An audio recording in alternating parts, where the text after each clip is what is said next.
Slowdive are a shoegaze band from Reading, Berkshire, which is in England.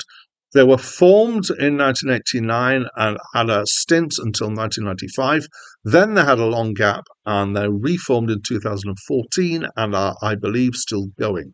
They released 3 albums in that first stint and a couple more in the second stint.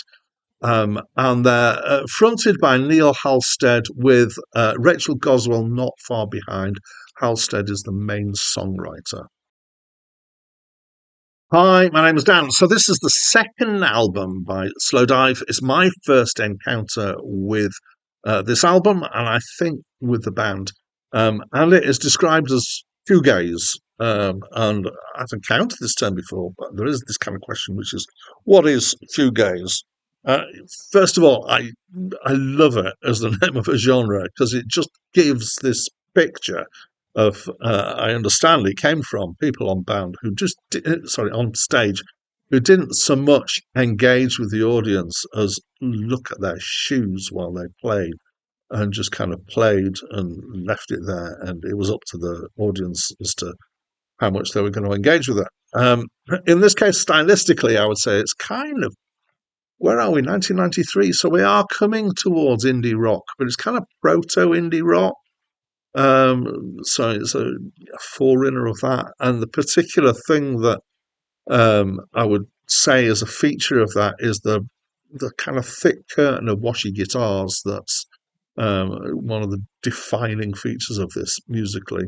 The vocals are kind of half dreamlike. So I've also come across dream pop. I know that Acclaimed Music have got dream pop down as what they think the partial description of the style here is. And dream vocals are very kind of echoey and very airy, as if you're kind of and to my mind, the quintessential dream pop track is "Falling" by Julie Cruz, which was from the Twin Peaks TV show. So the dream vocals are a bit like that, and sometimes they're actually very like that. They're very low in the mix, and they're kind of reverbed, and they're done in a kind of disconnected way. Um, yeah. Uh, Excuse me. So the general feel of it is very even and quite compressed. The word smooth, but not as you might think of smooth jazz. This is smooth as in it's just kind of an even feeling. It's nothing jagged. One critic in the stuff that I read likened it to porridge, and I can get that illusion. It's got that kind of feel of thickness and flatness. Okay. Also, I'd throw in that slightly psychedelic infeel at times. So again, in my head, and I might be wrong, this is a bit before neo psych really was starting to come out, but maybe it's got part of that. Somehow, despite all that description that I've given, it's not mushy, but it is unassuming. And the opposite of in your face is out of your face, is don't notice me music. Um, the playing is okay, the singing is okay, the songs are about mostly who knows because they so much say don't listen to me that I didn't really listen. Although I did notice that Dagger, the last track on the album, is quite dark in terms of lyrics. Apparently, that one and some of the other tracks were born out of the breakup between Halstead and Goswell, which happened at some point during or before this album was being made. So the feel of kind of disconnected um, flattener is achieved very effectively, I would say. That doesn't necessarily mean it's a feel that I like, and in fact, it's not. I didn't really enjoy this. So some critics hated it.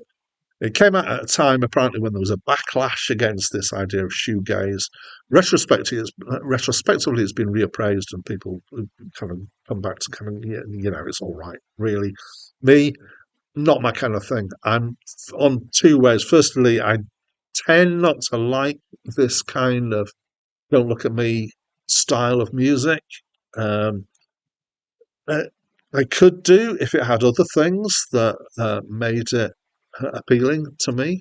Um, but it very effectively pulled itself out of my attention, so that I wouldn't say that I've listened very, very carefully to this because it's hard to do that. but also this kind of the guitar curtain that I mentioned earlier is something that I got a bit bored with, to be honest, over the years. There are occasionally interesting bits in it. So, Souvlaki Space Station starts quite interestingly before it kind of settles down into more standard stuff. So, that's what I think of this album. As always, I'd love to know what you think, so please do leave me a comment. And why not subscribe? Because then, if you click that bell button, you'll be told when I upload the next review that's going to be for this channel, which is going to be of an album called Just Another Diamond Day by Vashti Bunyan. But that's it from me for now.